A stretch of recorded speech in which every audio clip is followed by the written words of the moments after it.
All right. What's good, YouTube? Rayman Studios in the building, and I got my best friend Reg with me. What's goody?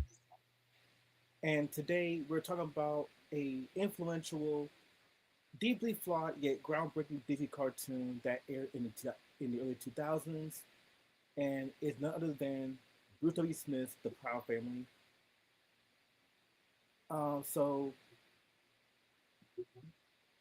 So how did you guys into the Proud Family, the OG one, Reg? I remember it was I think it was like 2002, 2003, and my sister was watching Disney Channel. And at that time I was mostly Nickelodeon Cartoon Network. Disney Channel I kind of got into really like 2002, 2003 and everything like that too. And there were shows I liked like Even Stevens and Lizzie McGuire. And all of a sudden I realized they didn't really have like a lot of original cartoons. Like, yeah, they would have like the back in the day shows from the 90s, like the Recesses and the Chip and Dale Rescue Rangers, Little Mermaid cartoon series, which I feel like is very underrated, to be real with That's you. my But that's a classic Recess. you said what? I said that Recess is a classic. I watched that show Oh, all the time when I was younger. I loved Recess even to this day. Yeah, But then I came across the Proud Family, and one thing I noticed was that it was a black family on Disney Channel and stuff like that too. Um, Definitely loved it. Now I admit, growing up and stuff like that, and realizing some of the adult jokes threw me off guard, like I do with other shows. The voice acting, of course, was great from Kyla Pratt to Joe Marie Payton, Family Matters fame, and so on and so on. And yeah, I just always loved the show and whatnot. You know what I'm saying? It definitely was a time capsule of like that early to mid 2000s and shit. Like, yeah. exactly. Um, for me, the Proud Family has always been like my favorite cartoon, my favorite show to watch on Disney Channel. Um, my sister loves it. I loved it, and it's also one of the few cartoons that never talked down to its audience. Now, I'll admit that at times they do miss the mark at times, but for most of the time, but from a majority, they do tackle a lot of real life issues that I don't think any cartoon from yesteryear and now have they tackle issues that cartoons nowadays are kind of afraid of. Like they tackle um, African African American heritage. They tackled Black History Month, homophobia, especially that one episode with Michael that still holds up to this very day, where he felt like because he was different from anybody from everyone else. Everyone everyone made fun of him because he didn't fit the typical masculine. You know how boys are like they are like very masculine. They're very dirty. They're very rough. But with Michael, he was more sweet. He was more kind, and he didn't fit the mold, and so that they pretty much bullied him. So I'm glad that they tackled that racism, Right. colorism, which is a ongoing issue, and especially in the reboot episode, especially in the reboot where Dejanay she um, experienced colorism during that brown bag test, which is the most talked about episode on YouTube. Shout out to Tunish. She did it. She did that review on Dejanay experiencing I colorism. love that episode. Yeah, that was from the from the reboot. Yeah. So the Proud Family aired on September 15th of 2001, and it ended on August 19th, 2005, with two seasons. So Bruce Lee Smith, he is the creator of the cartoon. He was best known for the film Bebe's Kids, and the whole show revolves around Penny. Like the whole show is it's just a simple story about Penny. Penny, she's a 14-year-old girl. She deals with like typical middle school um, antics, like dealing with peer pressure from friends, dealing with the dealing with the chaos that surrounds her family, and just overall just growing up, learning life lessons, and just overall being a normal teenager. So the themes that the show centers around on is the family dynamics, especially between characters like Trudy and Oscar, who have, for me, while they do love each other, their marriage is highly dysfunctional. With the fact that Trudy is known for being like she's the breadwinner, but she also comes from a rich family where they don't like. Let's be real. Oscar is not the most real life person in the show. Even the show knows it, and because of the fact that Trudy comes from a rich family and Oscar comes from a poor family, they treat Oscar very differently. Trudy also treats him in a way that's very condescending. Like, oh, she doesn't trust him to do most of the chores. She does it for him, or the fact that because she's the provider, or her put downs, her smart ass remarks towards Oscar makes her feel good about herself, which to me is very toxic. But Oscar is also going to be very toxic himself, where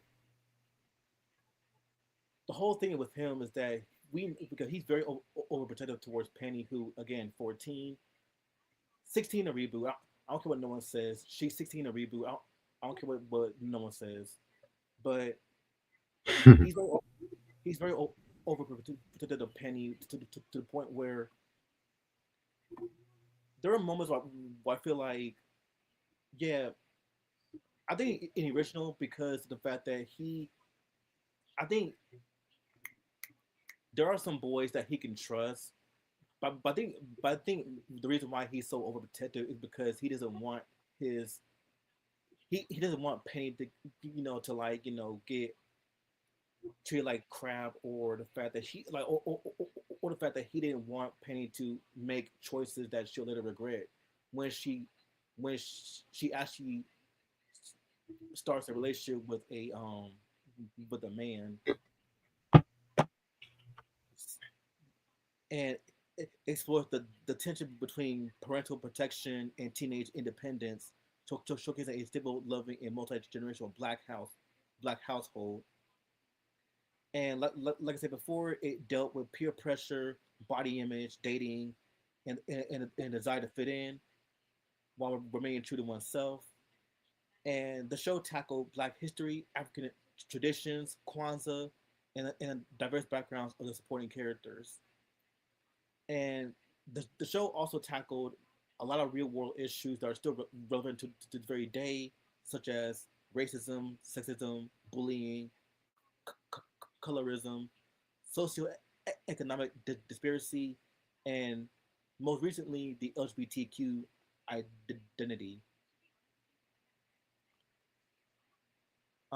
So with that being said, let's get into some of the characters, and I'm gonna start off with Reg. So Reg, who's your favorite character, or who's your favorite characters in the show?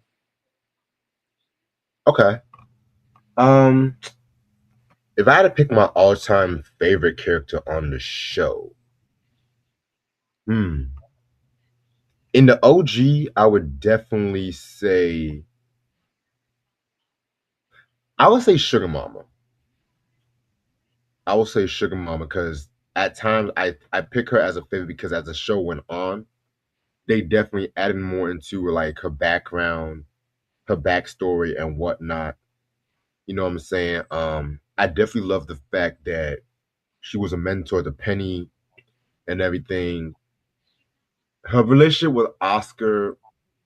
Now in the OG series, I like their relationship, but I don't like their relationship because there'll be times when she would just go in on Oscar. And I'm just like, you up in his house and everything like that too. But we'll talk more about that. But at the same time, I feel like she definitely adds on to the comedy and especially like the symbolism of the show. Penny is my second favorite character. I definitely feel like she's a very well-rounded character and everything like that too. In the OG series, that's all I'm going to say. She was multidimensional. She made her mistakes. She's struggling like with teens and everything like that, like just growing up and everything like that too. You know what I'm saying? But I do like the fact how she was always like the voice of reason for the most part. Oscar is definitely a great character too. You know what I'm saying? I feel like he's definitely the the flawed dad done right on a cartoon and everything because when the chips are down, he would really come through for his family. But at the same time, too, it's like he was always great for comedy, and that's no secret because Tony Davidson voiced Oscar, and you guys know I'm a huge fan of him. You know, from In Living Color days and everything like that too. You know what I'm saying? So, of course, I love Trudy. You know, also voiced by Paula J. Parker and everything, who's a very underrated actress, in my opinion. If I had to pick one more favorite character, I would definitely say Sticky and everything. I would definitely say Sticky was a favorite character of mine in everything. So yeah, I mean, those are my favorite on top of my head. Yeah, looking back at the show now, it does give me a lot of like that like it gives me a lot of Moesha vibe, like Moesha vibes, um, like Moesha, Martin, Living Single, like those black sitcoms. Like it gave me Yeah. those vibes. Like some people say the Boondocks because they tackle like social issues like the Boondocks. So it's like, Mm, well, some say it's like Boondocks for kids because of how because this show can be very I'll say it is like ghetto at times. Like it felt really ghetto at times. And I think that make it feel realistic because some black people in real life do act very ghetto. yeah, I mean, oh, I'm sorry, I didn't mean to cut you off. No, no, you can go ahead. So I want to expand on two things. I feel like the style of comedy between the Boondocks and the Proud Family are very different and whatnot. While like the Proud Family, they can sometimes go risque with their comedy. They still had that Disney umbrella and whatnot. Whereas with the Boondocks, I feel like the comedy on the Boondocks was more closer to like South Park in a way because it was more satirical, but at the same time it was more philosophical, especially in its earlier years. You know what I'm saying? Proud Family, they definitely had their preachy moments, but it was still entertaining for the most part. Um, you mentioned something though. What was the other thing you mentioned besides the Boondocks about? Oh, the ghetto part. And that part, I mean, I do miss this. Sometimes they'll sometimes go a little bit overboard with the stereotypes. I would admit that, but I've seen worse of shit. Like I've seen worse D, of shit and everything like that too. Like Dejanay going, hey, like Which again, yeah, hey, yeah, and that was like the typical slang for like the 2000s and shit. Because yeah. people's from what's happening doing with a hey hey hey, then Moesha, then the Parkers and stuff like that too. Which ironically, even the Parkers have been accused of Oh, my mom fucking. watched that show. What's happening? Yeah. Yeah, yeah. But my favorite characters in the show, I'm gonna pick three. So Penny's my number one, Trudy number two, and I'll go with Sugar Mama number three. Honorable mentions. Honorable mentions. Um, I'll say um, Zoe. Um, Michael, and we're gonna get into his next when we do our favorite episodes, and Sticky. So the reason why the reason why I love Penny is because Penny is very real. She's very grounded. She's also a very good person. Like yes, she has her flaws. Like she has her moments where she can be unreasonable. She can be like there are moments where she can be stubborn, unreasonable, or she can go in, or she can like dealt with the peer pressure at times. But for the most part, she's very rational. She's very intelligent. She's also a very real friend to the well the people that I consider her friends, like the one like like Michael, Sticky, like those and Zoe like those people. And Hell, the Ghost Sisters were more friends to Penny. Let's be real. yeah, yeah, the Girl Sisters, Chain Triplets, them too. Um, Oh, I forgot Trudy, about that. yeah, Trudy. I love her because she's a very good mom. Yes, there are moments where she can be bossy and unreasonable. There are moments where she can be very judgmental, especially towards Oscar. Sometimes justified, sometimes not so justified, depending on situation. But Trudy is a very good mom because one of the things I like about her is that she brings Penny out of the chaos, and she puts her in like this place of calmness where she'll have her talks with her, she'll give her advice on what she should do and what she should not do, and she's also very intelligent. She also has a very good job as a veterinarian, and she's also very gorgeous too, like a very gorgeous woman. Um, and yeah, a very great parent, very reasonable, especially when Oscar goes out of line, and yeah, her was did a very good job too, and then number three, Sugar Mama, and like I said, to me, she's one of the best characters in the whole show because again, she's very blunt. She's blunt. She's no nonsense. She's hilarious. She's funny, but she's also very real, especially when she gives Penny advice. And also she does love Oscar. Like deep down, she does love Oscar. Yes, even I can admit that sometimes at times her behavior towards Oscar can be very like some people say that her behavior towards him leans on to like abuse, which yeah I can see why because there are moments where she can be very harsh to him, very brutal towards him, without no hesitation. But deep down, if you peel back the like if you peel back the toxicity, um, she does love Oscar deep down. Like she does love Oscar, but I think once we get into our favorite episodes, I can explain why she acts the way she does. So yeah, those are my three favorite characters in the show.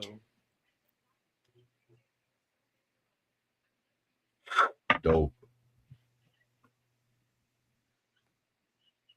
So now we're gonna go into favorite episodes. So with this one, I'm gonna choose like five favorite episodes. So so Greg, I'm gonna start with you. What's your favorite your five favorite episodes of the Proud Family? Okay. My all-time favorite episode is the Behind Family Lines episode, the family reunion episode. Hands down, the funniest, the most relatable episode of the show. This was actually the episode that made me a fan of the show. I'm not gonna hold you. Like you see Trudy wanting to invite her family to the BB and CC's baptism, but Oscar he felt a kind of way because he wants his family there too. And this is one of the episodes I have to be on Oscar's side on this one because I like when his family came over and the Austin's family came over, you know, they already started chaos and everything like that too. First of all, the voice acting on this episode, you had Robert Gilliam, rest in peace, as Trudy's dad, Anthony Anderson as Ray Ray. You had Monique as Ray Ray's wife. You had Shirley Ralph as Aunt Diane. Of course, Cedric the Entertainer as Bobby.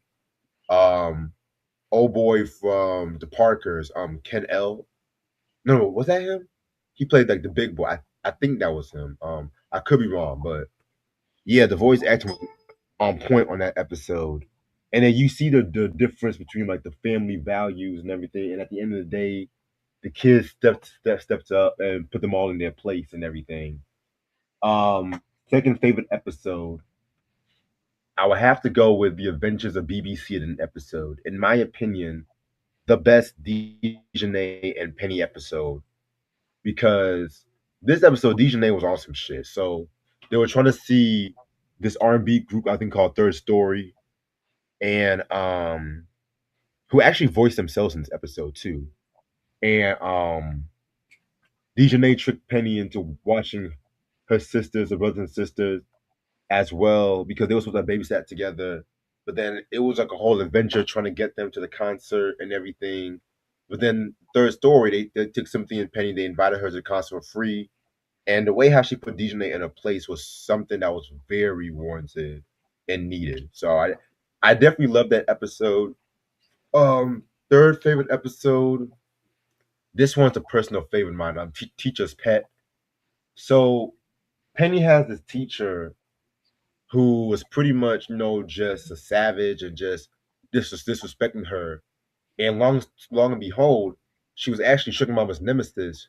Sugar Mama stole her Percy Proud from her. Well, I wouldn't say steal. They were fighting for his attention. And I love the 1940s, 1930s, 40s like imagery and scenery in that episode. First of all, that song "At the Party, Yeah, at the Ball, at the Party, yeah," that is one of the most catchiest songs ever. I was surprised they did not put that full version on that soundtrack, but I digress. Definitely a strong episode. Also, another favorite episode of mine. I have two more. Okay, two more. Let me see. I'm gonna have to go with the part when Penny threw that house party and everything. And again, all of her friends abandoned her. And then that was the episode Lou Rawls came. Believe it or not, that was actually my introduction to Lou Rawls' music. I'm not gonna hold you. And it was definitely a fun episode. You know what I'm saying? The Ghosters came, Byron came, and it just showed the family dynamics and how it was great on that show. And then my final favorite episode from the five, I'm gonna have to go with the episode "A Star Is Scorned." I think that was the episode when Oscar was kind of jealous that Penny was trying to get that shot, that half court shot, and we learned a backstory about Oscar, how the rivalry with Wizard Kelly started, which I feel like this was the episode that introduced the rivalry between him and Wizard Kelly as a backstory because if you guys watched the earlier episodes, he was always supporting a Wizard Kelly, even doing business with him and stuff like that too. But um, God bless the dead. Kobe Bryant guest starred in that episode as well too. You know what I'm saying? So those are my top five. Yeah, that's great. I'll be, I'll be right back. I'll take the trash out. All right.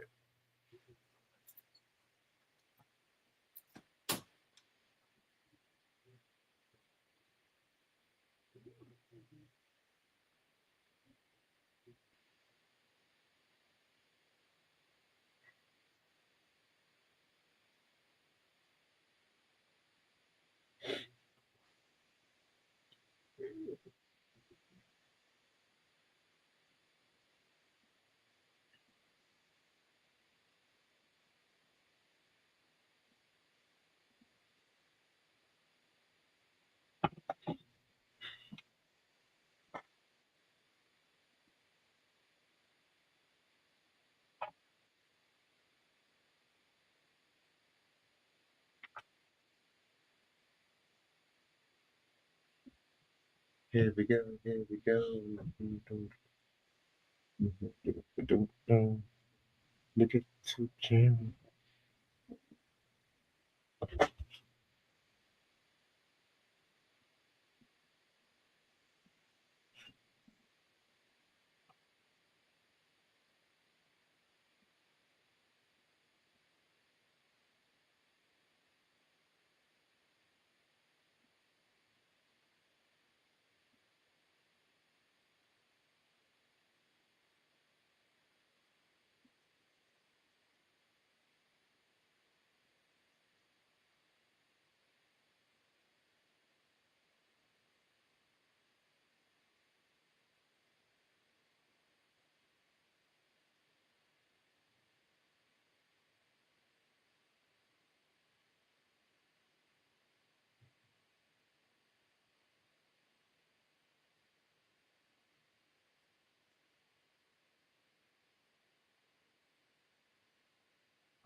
I'm back. Oh shit. Yeah. So So what's your so my favorite? I'm sorry. all right, all right. So my five favorite episodes from the show. I'm gonna start with the first episode, the very first episode that showcase Penny. It introduced all the characters from Penny, Dejanay, Michael, Zoe, um, and then and then there's and there come and then it also introduced to Dejanay's childhood friend La Cienega Boulevardes, who is a very complex character in her own right because while she is a bitch, like rightfully so, and she does like her relationship with Penny is very weird because when she started out, like she starts out as like this rich bitch, like she's a bitch, like this girl who acts like she had it all together, and she acts like she's better than Penny. But deep down, when she really watched the show, she's very insecure. She's very insecure. She only had like she only has like this image of perfection. Like she has it all together, but in reality, she's just lonely, very insecure. And I think and I think that comes from the way she was raised, especially when it comes to her family and her extended family, like Pappy, who pretty much influenced her very bitchy attitude. And in that episode, Dejanay want to do it like Dejanay want to do a cheer off to see who is the best cheerleader. Is it Penny or La Cienega? And Penny felt some type of way because she does not like La Cienega one bit, and she even inadvertently Like she sat at the girls' sister's table, and she inadvertently said that she wanted Luciana to go away, which which caught the attention, which caught the attention of the Ghost Sisters, where they just hatched a plan to actually get rid of La Cienega because they thought she wanted to like Penny wanted to kill her, like Penny wanted to kill her, even though that's not the case. She just don't want to be associated with her. So Penny tried. So Penny saved her life. So Penny saved La Cienega's life, but La Cienega never gave her an ounce of thanks or grace. But that's a pretty good episode where it introduced all the characters. Um, my second favorite episode was poetic justice, where Yes. where Penny and Dejanay attend a poetry slam, and while I was in high school, I also did a little bit of poetry slam myself. While I was in high school. That was part of the assignment. Part of the assignment, and so everyone congratulated Penny because Penny's Penny's poetry was just very good. It spoke to a lot of people, and and everyone cheered her on, including La Cienega, Zoe, and Dejanay. But Dejanay felt like she felt like she couldn't match Penny's style and talent, and so Penny went to Dejanay's home, and we see um how her home functions differently from Penny's home. Because according to Tunish's video, is Dejanay really a bad friend? She said that she addressed that Dejanay lived in poverty, and and her parents keep having more kids, bringing them into a life of poverty. And Dejanay has a for and Dejanay she's forced to share her room with with her siblings, which don't let which in that case it doesn't allow Dejanay to have her own freedom, her own space. And Dejanay, it's implied that Dejanay had written poetry before, but unfortunately her one of her sisters ate her poetry, so her poetry can't be read or heard. So Penny helped her out, and at the next poetry slam, Dejanay DJ Dejanay did a did, did, did a powerful poetry slam that relates to her struggles of being the oldest sibling living in poverty, where she said, "Nine kids, three rooms. You did the math, and it's hard to take a bath. I go here, I go there. There's no space anywhere. Little sisters and little brothers all about. I want to scream. I want to shout. I can't think. I love you all, but but I need my space." So that was a very powerful poetry because it showcased that all Disney wanted was all she wanted was love and attention, um, validation. Because again, it goes back to the whole colorism thing where because Penny is light skinned, she's favored more. She and also because she's empathetic, she's morally sound, and she's um very intelligent. Whereas Dejanay is dark skinned and she's seen as loud, ratchet, untrustworthy, and unreliable. And also because she lives in a very poor household where her where her parents are just very irresponsible, and pretty much the root of why she acts the way she does is because of her parents. because we see your parents, they're also very selfish, and they, and also very irresponsible. They, especially that one episode where they left the chain triplets to take care of their own, to take care of their kids in culture shock. So it showcases why how Disney acted the way she did. It doesn't excuse it, but it does give insight on why she acts the way she does. So going back to Right, right. yeah, so going back to poetic justice. So Disney wowed the crowd with her poetry, but Penny felt jealous because she thought because again competition. And La Cienga said, "Oh, you better watch out, Proud. You got competition." And that's when Penny was like, she did a 180. And you know what? I'm sorry to say this, but Penny was in the wrong. I don't care what no one says. She was in the wrong Oh, I agree.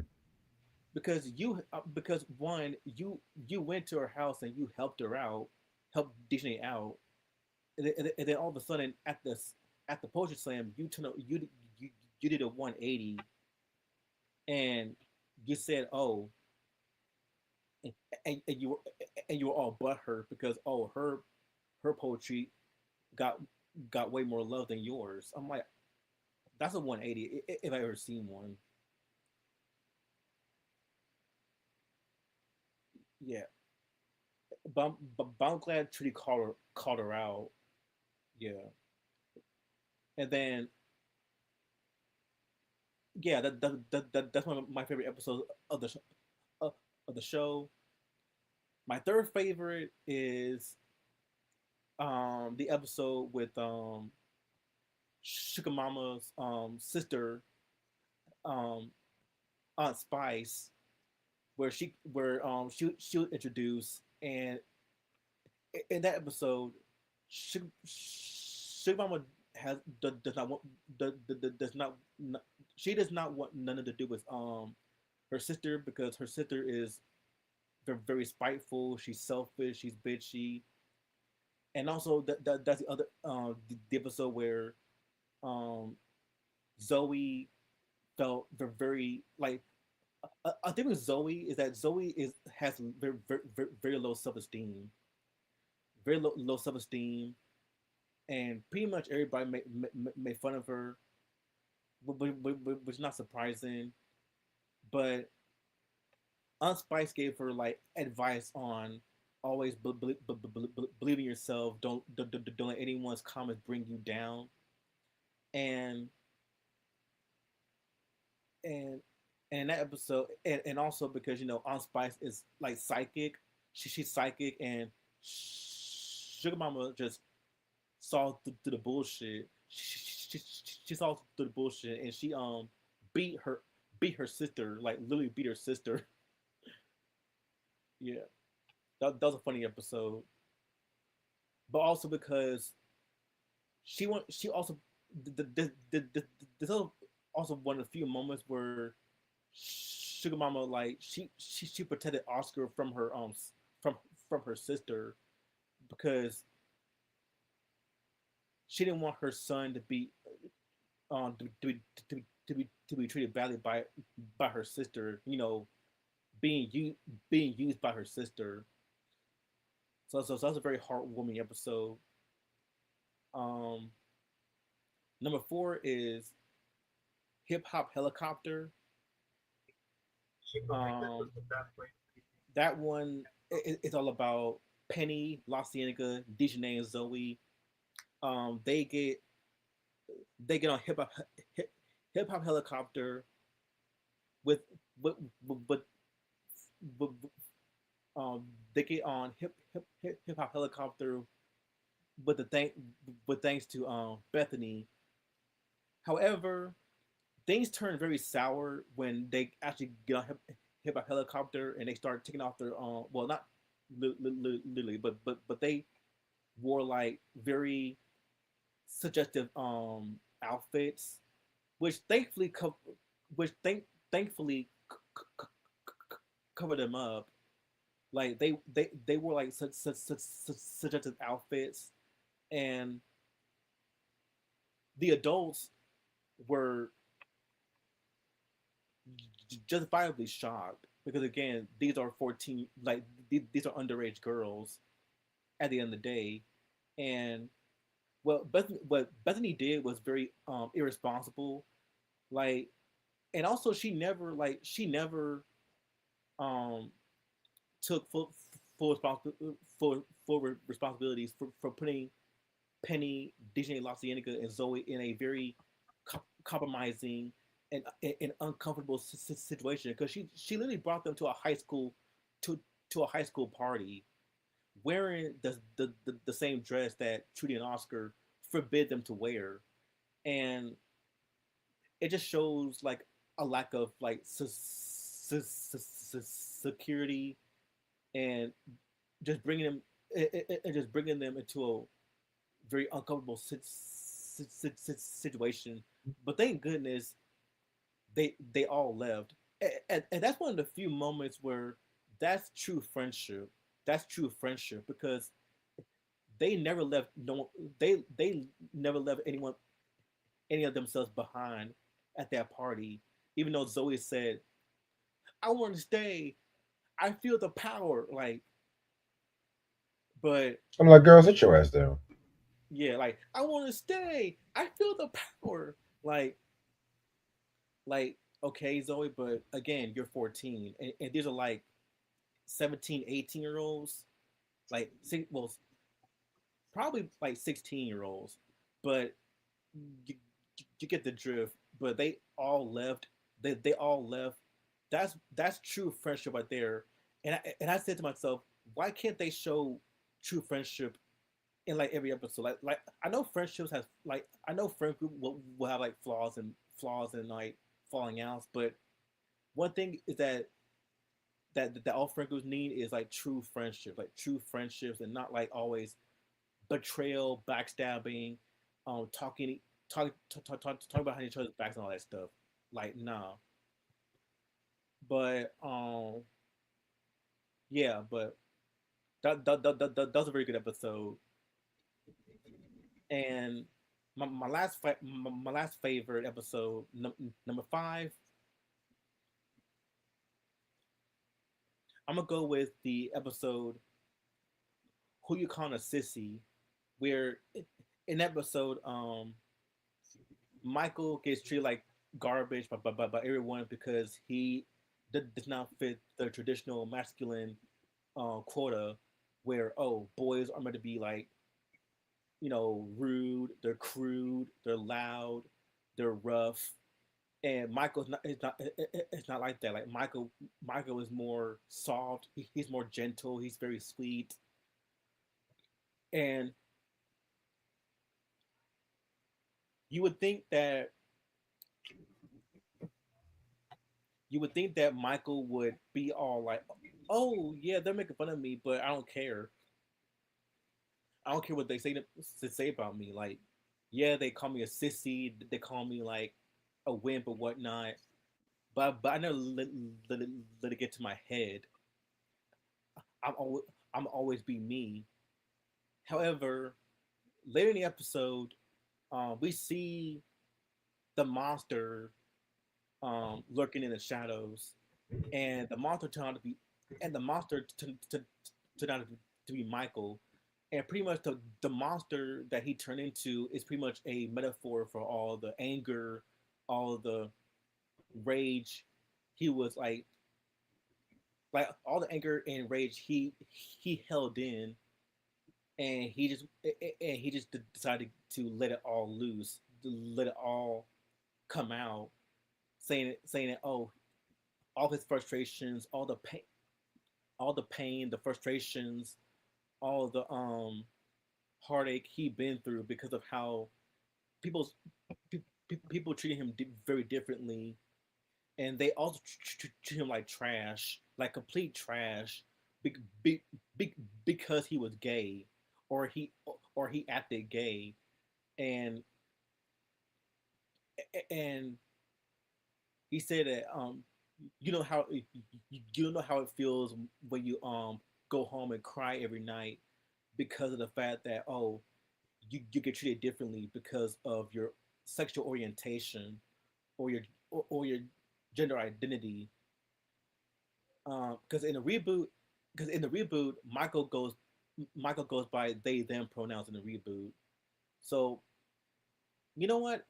I'll get the re- I'll get the reboot. This there were some elements of continuity, some continuity where Michael was gay, like had like gay um undertones in the original, but in the reboot, they made it like a they them person. So yeah, good continuity.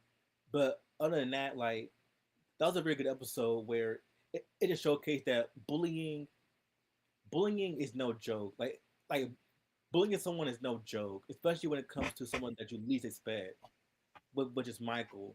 Because you would think that Michael would be like sweet, caring, but no. When you piss him off, but but, but, but you bully him and piss him off, he will literally let you have it. And all the kids just she like complete trash. La Cienega is not that's not to be expected. Sticky, like a huge dick. Like, but you know what? He, like some kids are very impressionable. But other than that, that was a very good episode. And those are my five Dope, dope. favorite episodes. That was a nice list. Thank you. Now, if we're gonna talk about the flaws of the Proud Family, the Proud Family is while it while it is a very influential show that catered towards a lot of Black people and also minorities, it's also very deeply a very deeply flawed show. And there were some like there's people um on YouTube or on social media, they say that the show can have very toxic moments, which which I can agree that the show can be like the show can feel very toxic at times. Like some of the characters, some of the stuff they do can become can be very toxic. Like when it came to Sugar Mama's and Oscar relationship, and also Trudy Trudy's like very judgmental attitude towards Oscar, and also Penny and her friends, which that gets the most focus. And let's start with the most toxic friend in that whole friend group, the one that gets the most hate, Disney Jones. Now, Disney Jones, is she a funny character? Yeah, she could be a funny character, but she wants to be.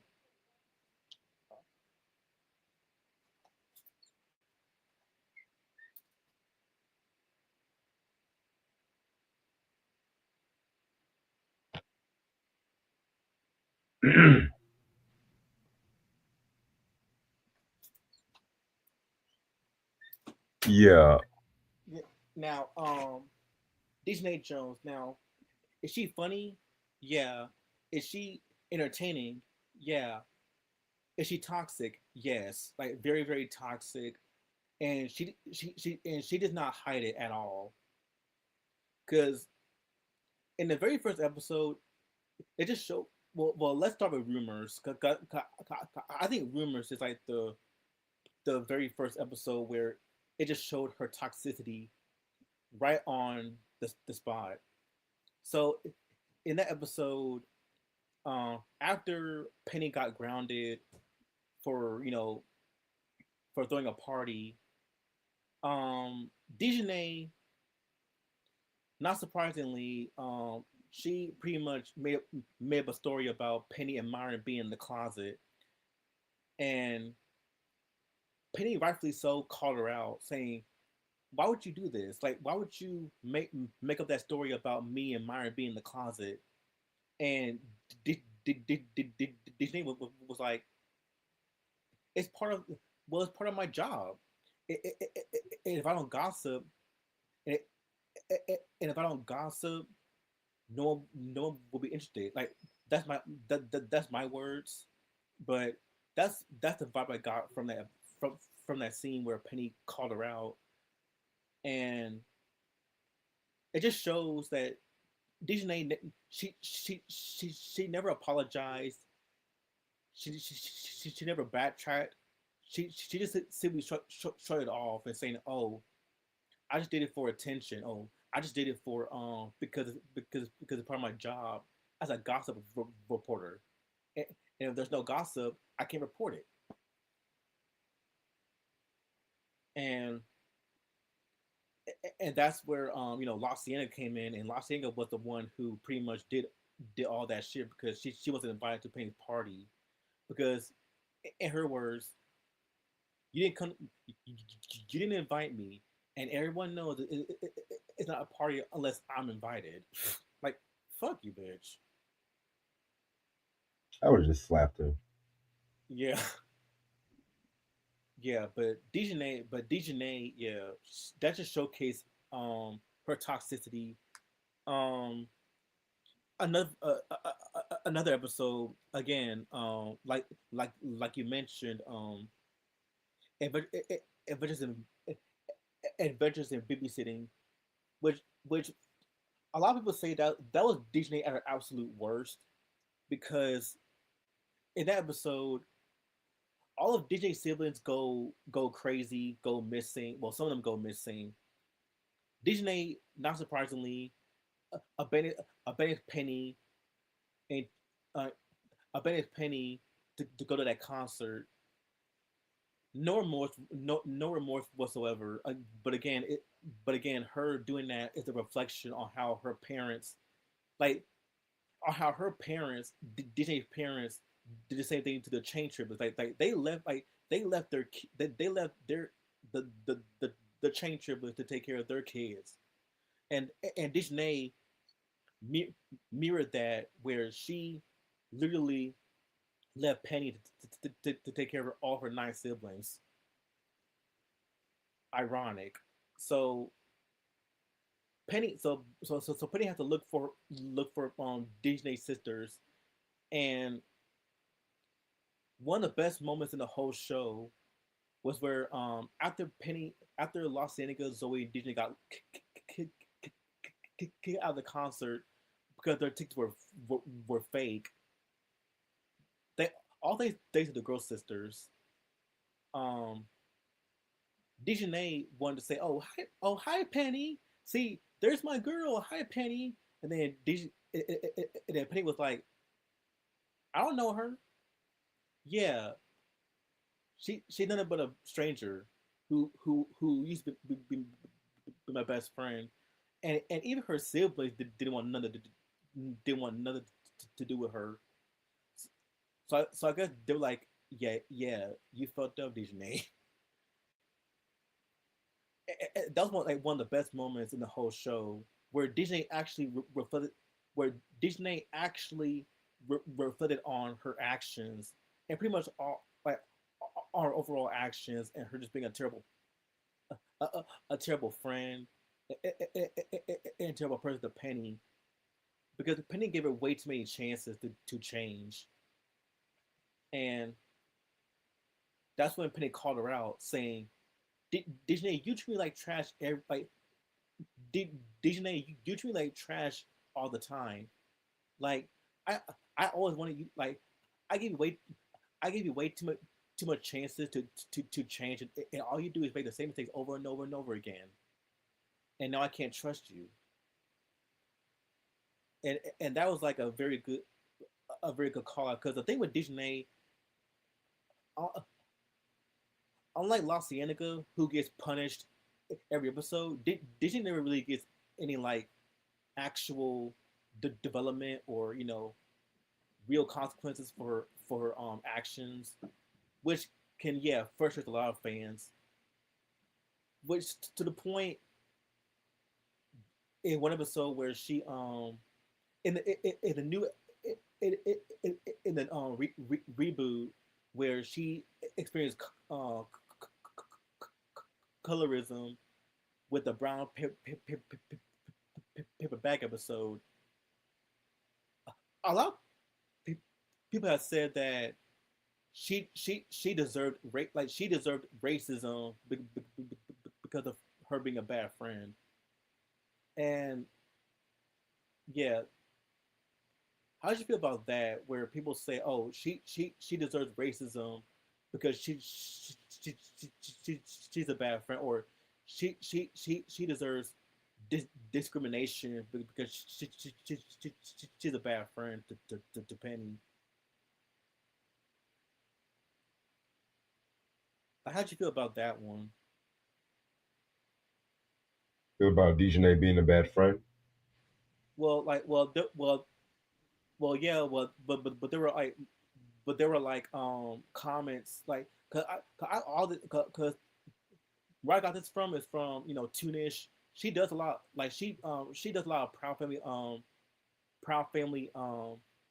reviews, and one of her reviews there were she said that there were comments saying that Dejanay deserves racism because of her actions to because of her the fact that she's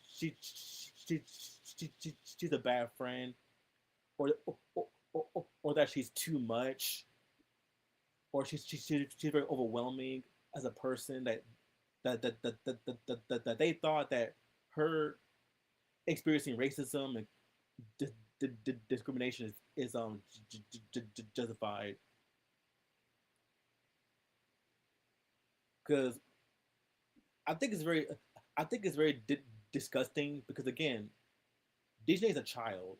She's literally a middle school, reboot high school.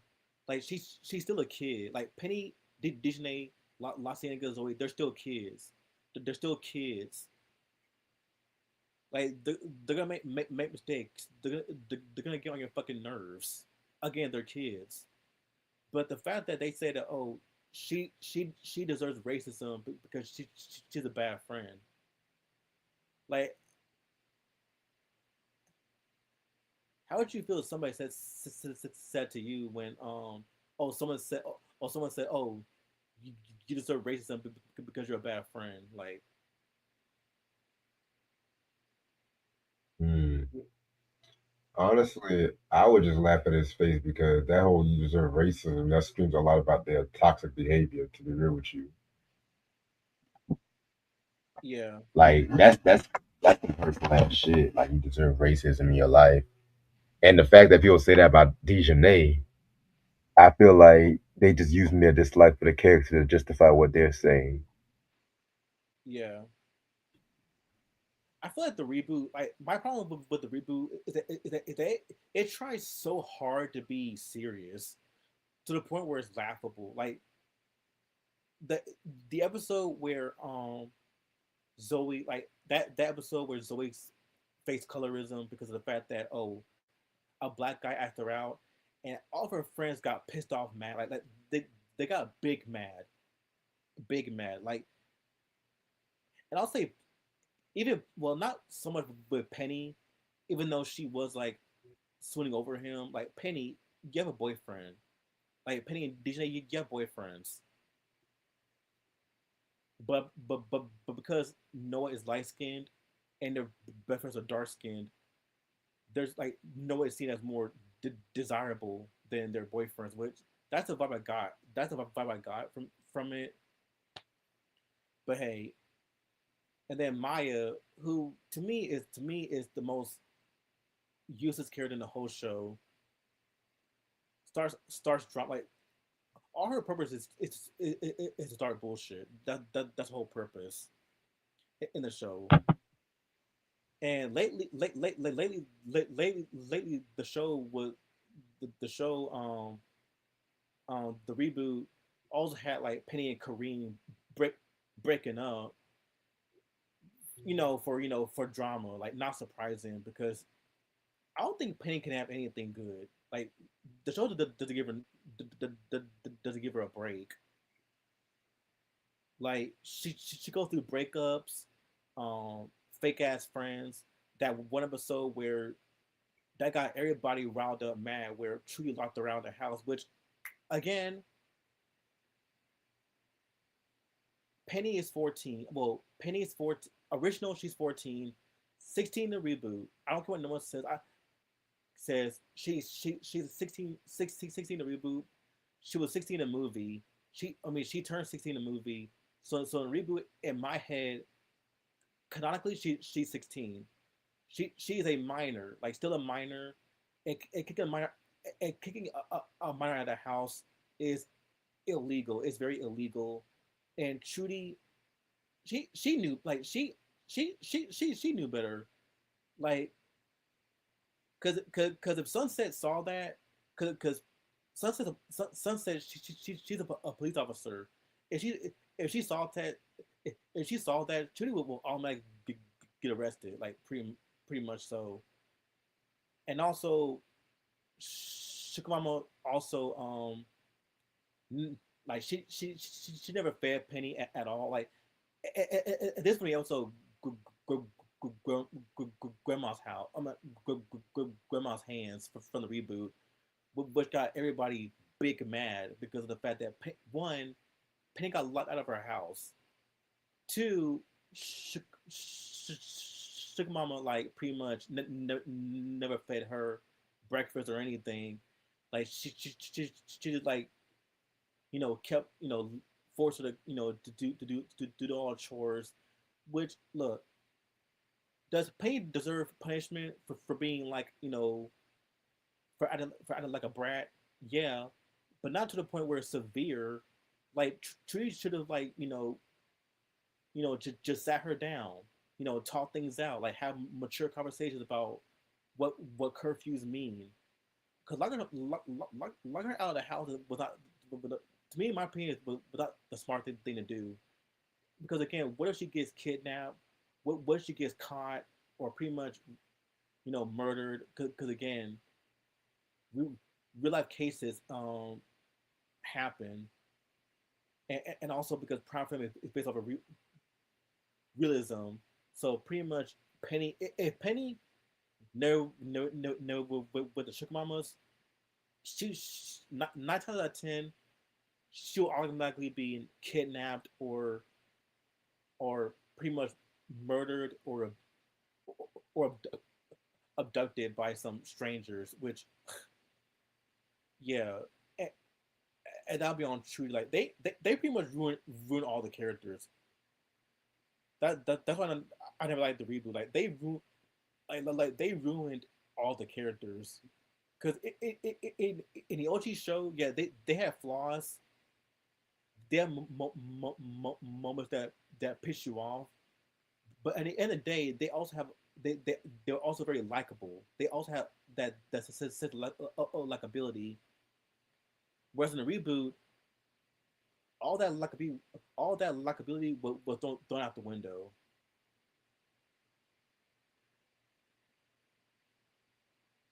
No, I don't blame you Yeah, on that. Trust me. yeah. All their likability, all their positive traits flew out the window. It flew out the window in the reboot because there were moments where I want to like tell Penny to shut up or just shut the hell up, or there are moments where I want to ground her, or if she was my child and she said half the things that she said to Trudy, because in the very first episode, well, in the very first scene of Grandma's hands, Penny was like, "Get off my case! I'm not a kid anymore." And then Trudy was like, she was ready to get physical with her daughter. Like she was like, "Let me at her! Let me at her! Let me at her!" I also had to calm her down. Like she was getting ready to beat beat Penny up. I'm like, this this is not the Trudy I know. I'm like, if there was an Oscar or Sugar Mama, I can see why. Trudy, wow, ready to get physical on Penny, Hmm. and then That part. La yeah, and then La Cienega, where she after Penny and Kareem broke up, La Cienega took started dating Penny's ex boy. You know that's this all on the reboot, but and all of it is not surprising. But hey, Penny can't catch a break. Like if she has happiness, it gets taken away from her instantly. Yeah, Yeah, man. You definitely made a lot of strong points when it came to the reboot. But there was one question I wanted to ask you. Do yeah. you feel that do you feel that some characters got dumbed down in favor of the new characters on the reboot? Dumbed down. Yeah. Um, I feel like some characters did they got dumbed down. Like I said, Penny got dumbed down from being like the because in the OG Penny was like the realist. Like she was a realist. She she's still a realist, but I think in the reboot she started to make she started to make like some pretty awful decisions. And like for example where she got like where she had so much like she developed like a sense of like a huge ego after she called out the makeup boy, and Maya had to call her out, and Maya had to put her in her place. And one episode where um Dejanay she edited out the fact that Maya and KG had two gay dads. Paige told her not to. Don't you dare say anything about the fact that they had two gay dads. But knowing Dejanay and knowing that she loves drama, she can't help herself. So she tweeted it all over social media for everyone to notice. You know how XB or Twitter B, they love they love drama. They love drama. Whether it's Twitter, Reddit, Instagram, Facebook, YouTube, what have you, Threads, what have you. They love drama. They love drama. And Dejanay and Maya and KG started getting bullied because of the fact that they had two gay dads. And Frankie was like, I I heard of a mama's boy, but what about a daddy's boy? Somewhere along the lines, started bullying both Maya and KG. All thanks to Dejanay fucking Jones for airing out their secrets in also social media.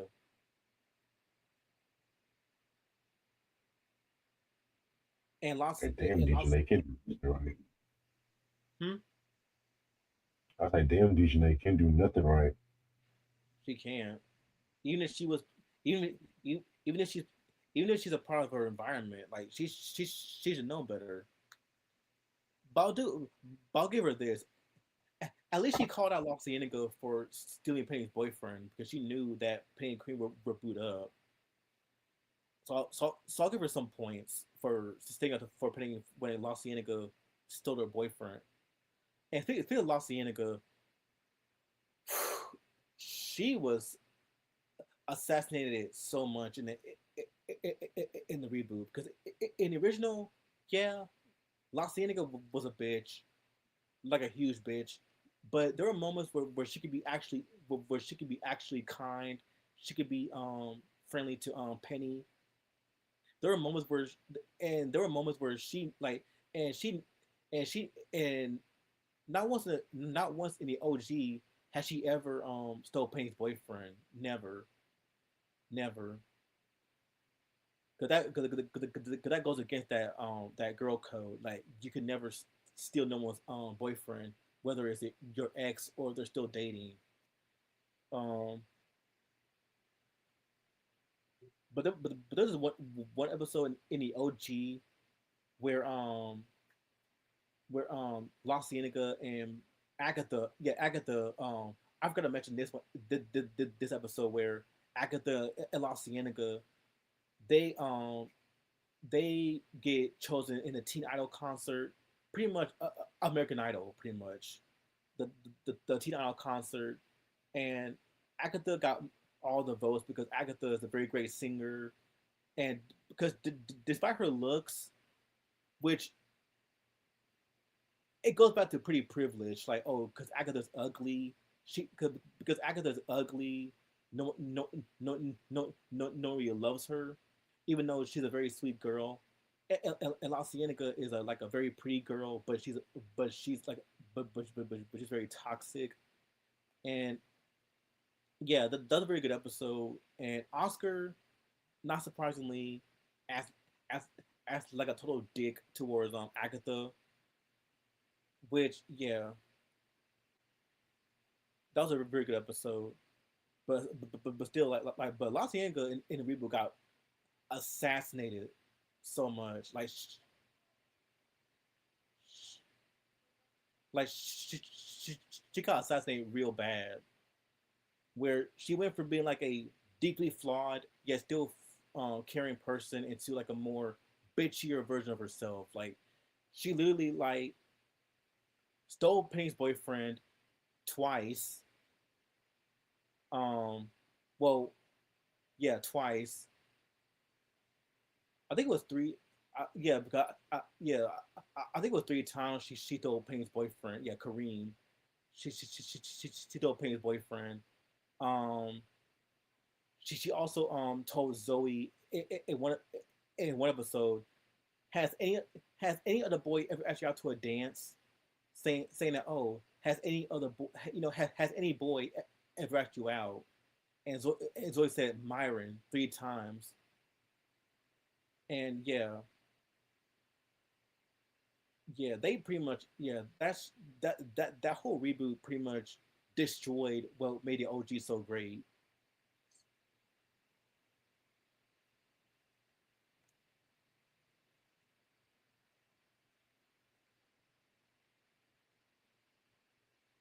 Yeah. So those are my thoughts on what Proud Family Louder and well, yeah, on the reboot. Like the reboot just pretty much destroyed every aspect of the original.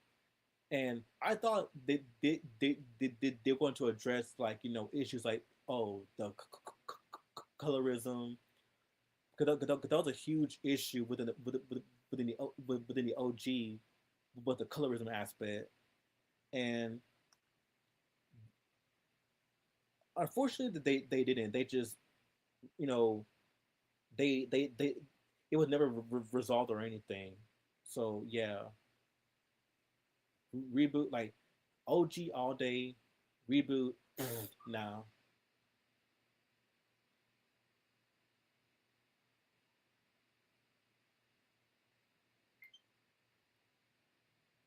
So what are your overall thoughts on the reboot?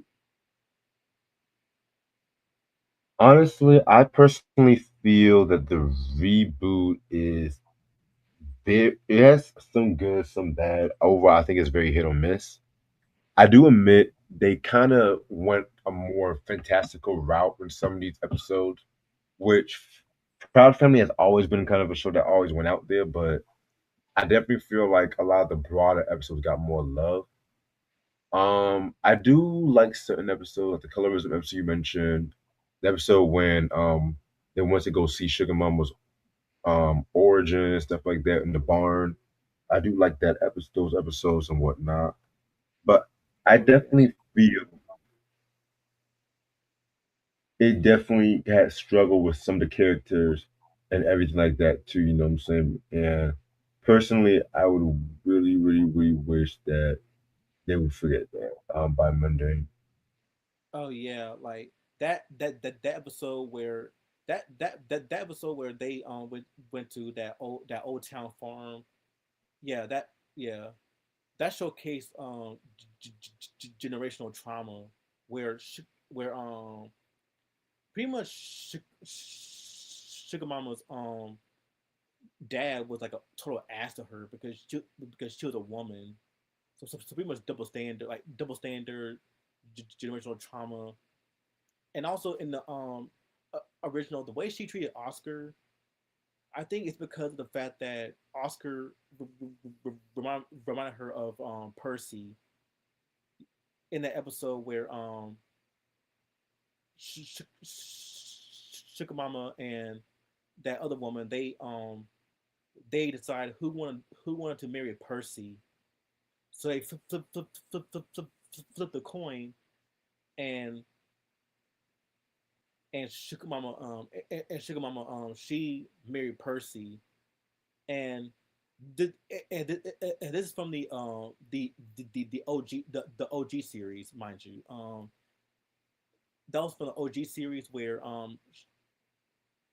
both women wanted to date Percy, and then Sugar Mama won. She won Percy, but she also but she also realized that Percy has wandering eyes.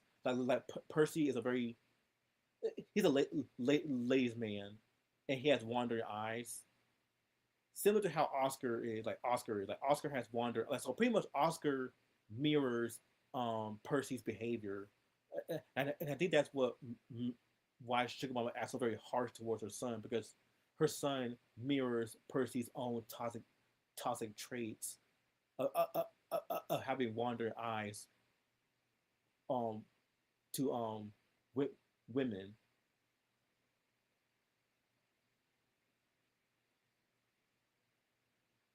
So pretty much it's just unresolved generational trauma that she had, and that's why she treated Oscar like that. It's because he reminded her of her husband Percy.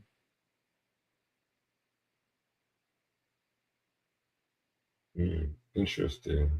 Yeah, yeah. It's just Okay, okay. yeah. I'm sorry, go ahead. So overall, the Proud Family is highly influential.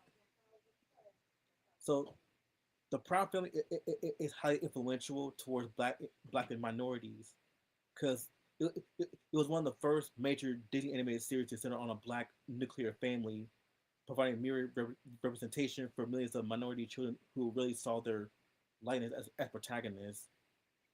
And the show did not strip away its cultural identity for mainstream appeal.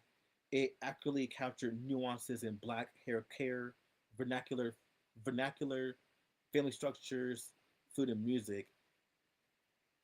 Penny's friend group naturally reflected a multicultural reality, including Latino, Caucasian, and diverse socioeconomic backgrounds, without making their differences feel forced or tokenized. And that's what makes it so unique, because most cartoons, whether Nickelodeon, Disney or Cartoon Network, most of the characters be like white coded, like not trying to be racist or nothing, but those are like the norm of cartoons. Like they'll always have that that that token black friend, or the token gay friend, and the rest of the characters are like white white coded. Like many shows, like Lisa, whether animated or live action, like you had Nesty Classified. I mean, Nesty Classified falls into this. I'll say what's the other show? Yeah, the Loud House had that. Big City Greens had that. Like the Simpsons. Well, the Simpsons had like blacks, but they had Latinos. That they had Hispanics. So there's diversity in the Simpsons, but the profiling was different, because if instead of instead of on a black family, and that was very rare, because most cartoon shows, whether kid or adult, feature like white coded characters, or people and people like white coded characters, and there'll be like a few minority people of color or minorities. So I'm glad that this show was like, fuck that, no, fuck that rule. We're gonna have like a black family be the center stage. So that was very unique, and the series tackled nuance, intercommunity, and systemic topics such as colorism, classism, which that episode behind f- f- family lines that tackle classism because it showcases the differences between Oscar's family and Trudy's family. Like Oscar comes from a very poor background, and Trudy comes from a very rich background. And I think Trudy also inherited some of her family's like classism behavior, which is why she treats Oscar as less than at times. Like she's not as out of touch as them, but she does. But she did inherit those like, oh, I'm better than you type of like traits, like that that superior. Like she's superior towards Oscar, which can create like an imbalance in their relationship. And religious differences validating the lived experiences of many of minority viewers. So yeah, that's our review of the Proud Family. So on a scale of one to five, what rating would you give the Proud Family? I'll give it a 4 out of 5.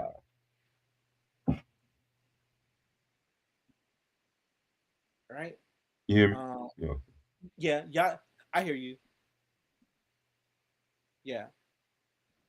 Um, my rating for the show is also I'm gonna go to like a 4 out of 5 as well. I think it's a very great show, very influential. It has its flaws here and there, it is a very flawed show, like a very flawed show. But other than that, but but what it did for black culture, black excellence, like this is a very great cartoon for anyone who loves cartoons that are entertaining, but they can tackle like real life issues, showing you that yeah, we entertain, but we also educate.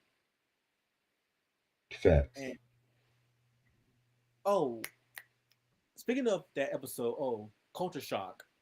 There's just like there's one ending scene where um Penny and her family um they go to like this one house where where someone had spray painted the words "Go back, go back to your country," which that sparked so much controversy, especially because the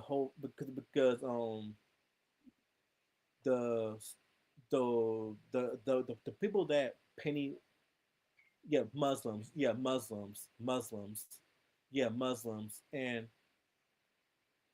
pretty much the part of the project, and and all the kids they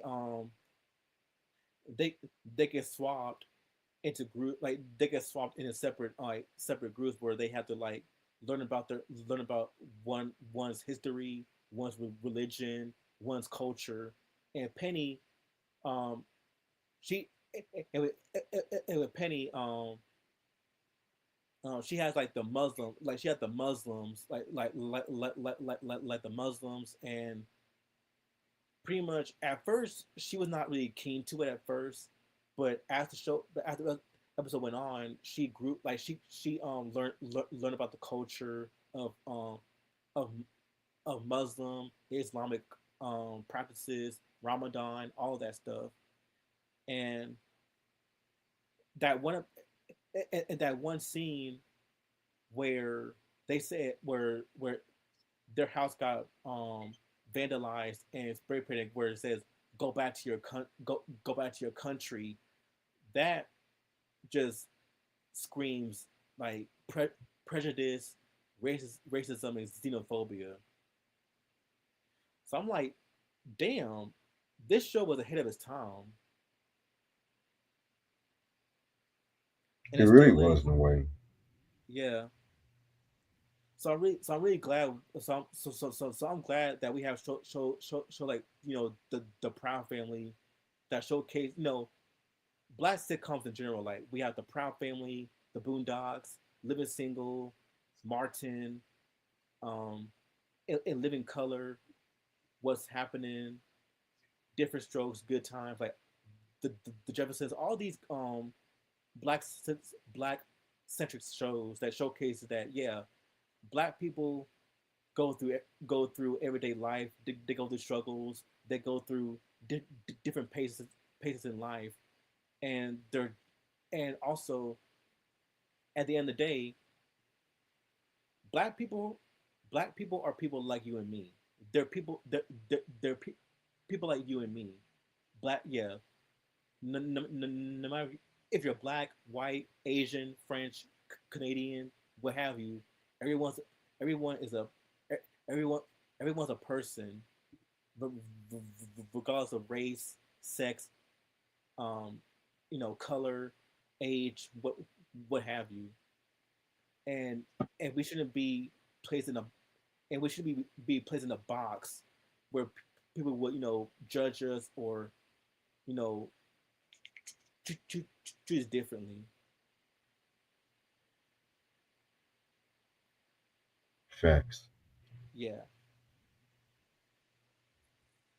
All right. So that's our review for the Proud Family, a deeply flawed yet groundbreaking DC cartoon. Um. So do you have anything to say? Do you have anything planned for your own for your channel, Reg? Like more reviews and stuff. I know we got something planned this Sunday. I'm just waiting for Tribe. I'm just waiting for Tribe's response. But this next week, I do got some stuff planned out. Just stay tuned as always. All right. For me, I'm I'm still working on my new video for the from my story. I'm still working on my new video for my story for the Kids of Butler Academy. That's my story on YouTube. So be on the lookout for that. Say less. I can't wait to see it. Yep. All right. Thank you so much So for having me on. I'm sorry. oh no what you say? Thank you so much for having me on the show. My pleasure. Yes, yes. So be on the lookout for the next story for my YouTube story, The Kids of Butler Academy is still in the making. Um, so yeah, be on the lookout for that. And to all the people that tune in, make sure you like, comment, and subscribe to my channel, and make sure you subscribe to Reg's channel, um, also known as the king of YouTube. And with that being said, thank you so much for joining, Reg, and I'll see you All right. and I'll see you next time. Peace. All right, bro. Peace.